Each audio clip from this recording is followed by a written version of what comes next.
Hi, and welcome to the Long Family Perspective. Today is December 30, 2008. As we wrap up the year, we'd like to take an in-depth look at some statistics. We thought we'd share with you how each local market is performing. We're going to put up on the screen here in a moment some spreadsheets. They're not going to look real pretty, but they're chock full of information. Okay, so let's take a look at the total number of residential sales year to date, which you can see at the top left-hand corner of this first screen. We've had 1,973 year-to-date sales. Now you might wonder how that compares to the same time frame over 2007, so let's take a look at the next screen. You can see indicated that there were 2,498 year-to-date in the same time frame in 2007. And we look further and see that that's a 21% decline in total number of sales in the entire MLS system in 2008 versus 2007. Now keep in mind that in 2007, it was the first year on record that we'd had declining property values on a national level since numbers have been recorded. And without a doubt, once the 2008 numbers are out on a national level, we'll undoubtedly see the same thing again, a decline in property values as well as number of sales, which is no surprise to most of you. Now this next screen demonstrates over on the right-hand side, as you can see, over an 11% decline in average sale price in 2008 versus 2007. Now looking further, you can see that vacant land has had a greater than 50% decrease in total number of sold listings year to date versus 2007 year to date. That may not be a surprise either to many of you, but if you have land you're trying to sell, that's a bad sign, and we don't expect that number to improve anytime soon. We expect to continue to see declining number of sales in vacant land listings. This next screen, even though you don't see the title there, is summary numbers for commercial sales in 2008. And as you can see, there has been a greater than 15% decline in total number of sales in the entire MLS. Now we're not going to take a look at the specific areas and how they performed in regards to commercial. If that's something that's interesting to you, just give us a call or shoot us an email and we can get out to you a copy of the complete commercial summary as well. And on this next screen you'll note that there has been nearly a 40% decline in average sale price in the commercial sector. Huge number, obviously, to swallow there. So we move on to multifamily, and you can see there's been a greater than 61% decline in total number of sales. This sector has been the hardest hit out of all of the different groupings.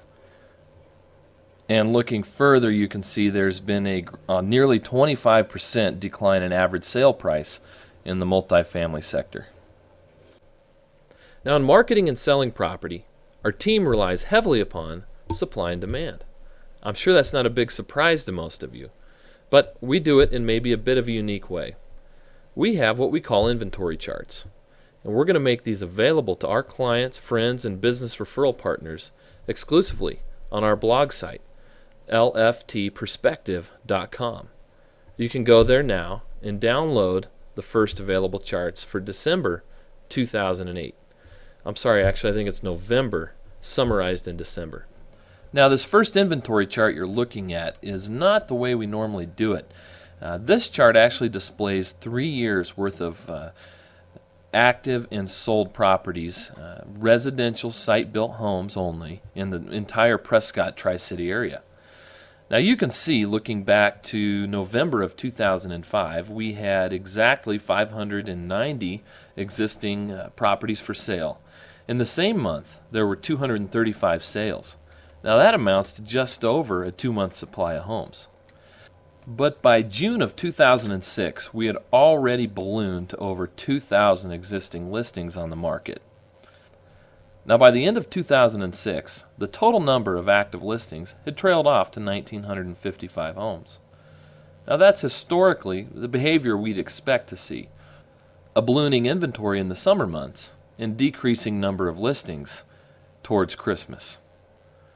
By summer 2007, the total number of active listings once again ballooned up to 2,670 homes, but trailing off again towards Christmas to 2,229 active listings. By summer 2008, we were rapidly approaching 3,000 active residential site-built listings and peaked at 2,819 homes. Now let's back out for a moment and take a look at the 3-year span and maybe try to predict where this thing's headed. As you can see, we've connected the dots for the highest levels of inventory each year from 2005 through 2008. And what we experience is a pleasantly plateauing curve, which we're hoping and expecting could be an indicator that we're near or at the top of our inventory levels. Now, if you remember, historically we see a ballooning of inventories towards the summer months. So we're definitely not saying that we couldn't see higher inventories coming into summer of 2009. But based on the data, we don't expect the inventory levels to be dramatically higher. And obviously, this is a real positive indicator for our market. With downwardly adjusting interest rates near 5% for a 30-year fixed mortgage currently, we really are hoping for and expecting an increase in activity levels on the buyer side with stabilizing inventories, which, projecting out 6 to 12 months, might indicate a solid bottom to our market.